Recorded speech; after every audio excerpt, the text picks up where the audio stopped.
kiss for you.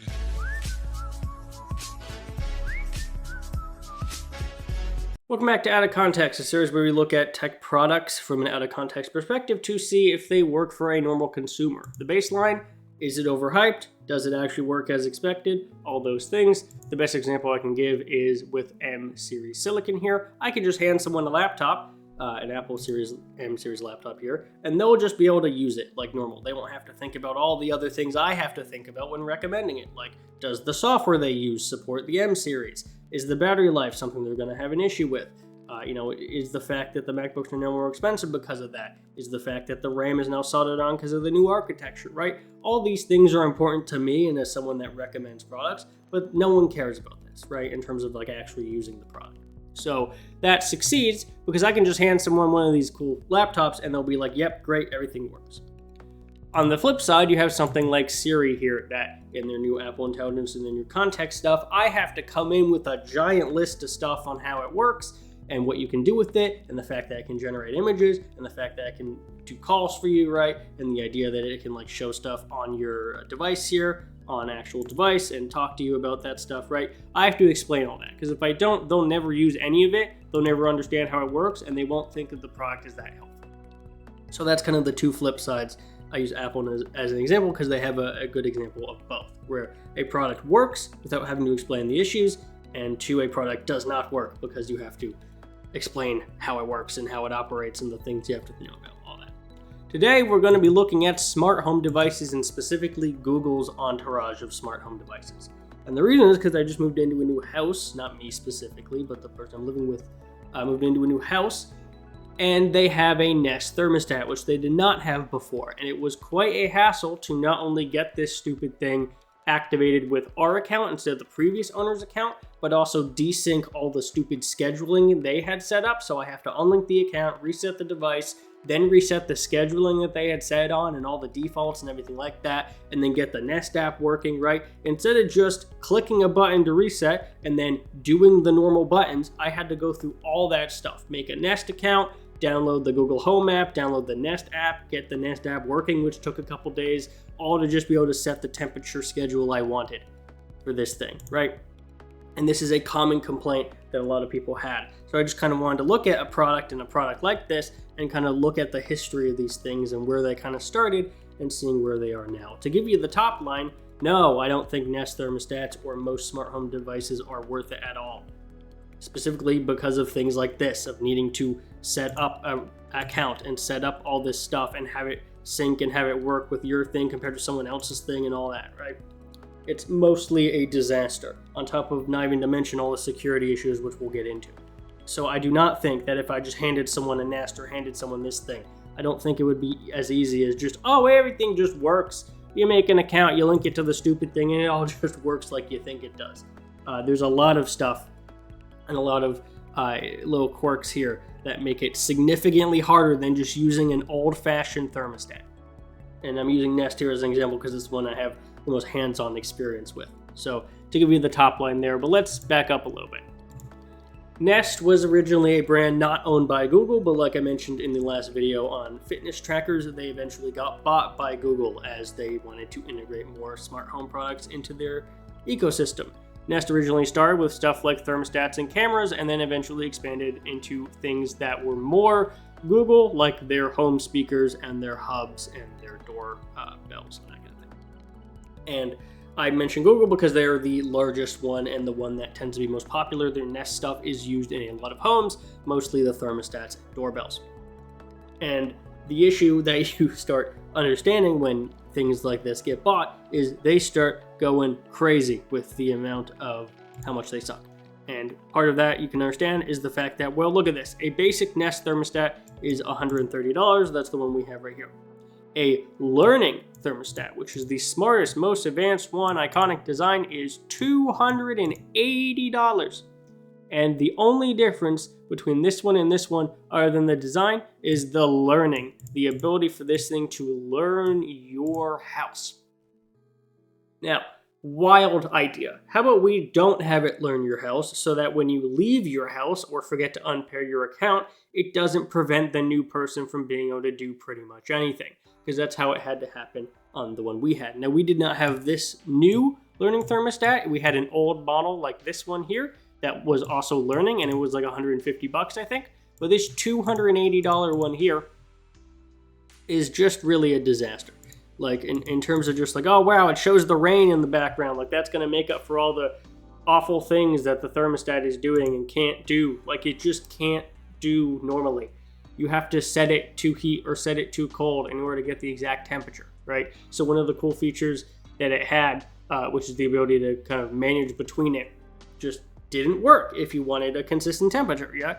There's like a 4 or 5 degree minimum in between it. So if you wanted like cool at 68 and warm at 70, you couldn't do that, right? Like it was just no option. It had to be a 4 or 5 degree difference, and that made it really rough for some older people that maybe are more sensitive to temperature changes, for instance. But overall, I talk about the thermostat again because it's something I have the most experience with, but this applies to pretty much all products in the smart home stack.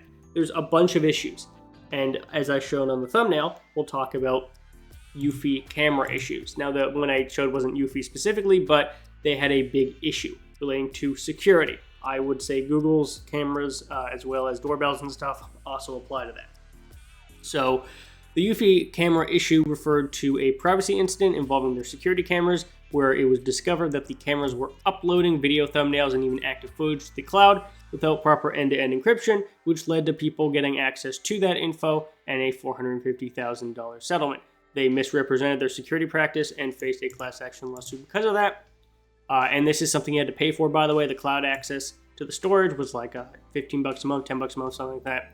And that was basically just uploading videos and thumbnails non-encrypted. So not only was that a huge security issue, but Anchor and Eufy are a Chinese company, so there's obviously concerns about spying and things like that.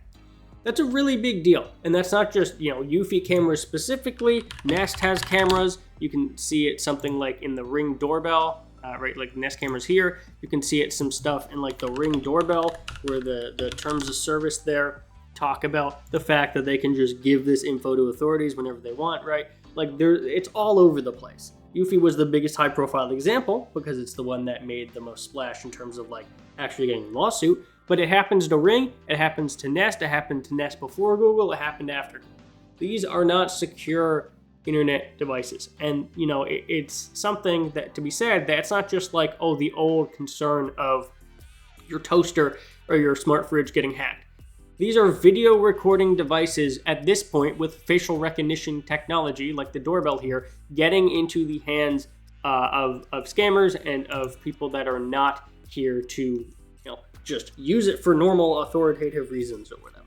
And even then, there's some concern about privacy and not being too overbearing there. But that's the issue, is just the fact that it's Ring, it's Eufy, it's Nest, it's every single camera and any other smart thing is not secure. And I think a decent amount of people know that. Which is why it's ridiculous how they keep breaking records.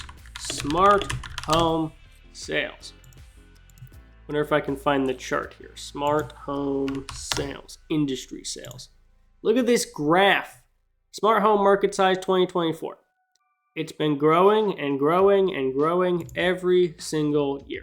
Now these are projections, obviously, but a lot of other units here do not grow like this. 2014, 15, 16, 17, $200 billion. 50 billion in market size just in the US alone. You have, obviously these are a lot of projections. I looked at this one last time, right? 33 billion, 39 billion. It is continuing to grow. It's not shrinking. It's not like VR or 5G or anything that are shrinking in how much people care about it. They're expanding, rapidly speaking, right? And that is not good. Obviously, we see a little bit of subtraction here in home entertainment, but we see an increase in things like domestic appliances. Home automation is absolutely growing, right? So overall, the market in 2022 is a little bit down. It is still growing at a very large rate. That is something that, shouldn't be the case if it's just a universal understanding that these are bad products. People keep buying them. Part of the reason is because they want a new thermostat, or maybe the fact that new constructions are requiring them to have it for whatever reason, efficiency-wise or something. But oftentimes you're seeing that It's just kind of being built with the home in mind. Like new buildings now are just coming with Nest thermostats and cameras and stuff built into them, which is a whole other issue where it's like, okay, well, it's installed into your house now, you might as well use it. And so you sign up for an account and give all your data away and all that. So it's just really unfortunate how all these things are kind of coming together. And I did kind of want to talk about it because oftentimes people think, oh, that smart home thing was a fad from 10 years ago. It's still growing actively, contagiously. Like right now, it is still growing at a good clip every year, even before the 2014, even after the 2014, like big spurt of smart home stuff, right? So I kind of want to make that aware that there's issues still, and it's still growing. And I don't think a lot of people understand that. Most people think that the smart home thing died, 5 or 6 years ago, which is not the case. Evidenced by the fact that they just made the 4th gen Nest here, the massive 4th gen Nest, and they sold it for $280, and people are buying it, right? So it's just something to be aware of, that these devices are not smart. They are a massive security issue. They keep making them and people keep buying them, and that industry and that number is growing. So I just want to make people aware of that, and the fact that, if you are getting one of these devices, absolutely make sure that you are not using it for anything super critical in terms of security reasons, making sure that if it's just for monitoring of certain things, that's fine. But, don't use it to monitor your baby, for instance. Don't use it to monitor the outside of your house. Oftentimes, any identifying factors can and will be used against you, right? So just kind of want to make that clear. But yeah, overall, I would definitely say that you want to be aware of what these are and the new ones on the market and everything like that. And hopefully this video was able to kind of talk at least somewhat about that. And to go back to the original point here, no, I don't think these are tools and devices that can be used efficiently and well by most people. I would have to explain to them why their smart home thermostat's actually a good thing, even though for the most part, I would say that it's a downgrade compared to the original. So hopefully you found that interesting. Hopefully that was just something you kind of learned about. If you did, make sure to like, subscribe, do all that, and I'll see everyone in the next video.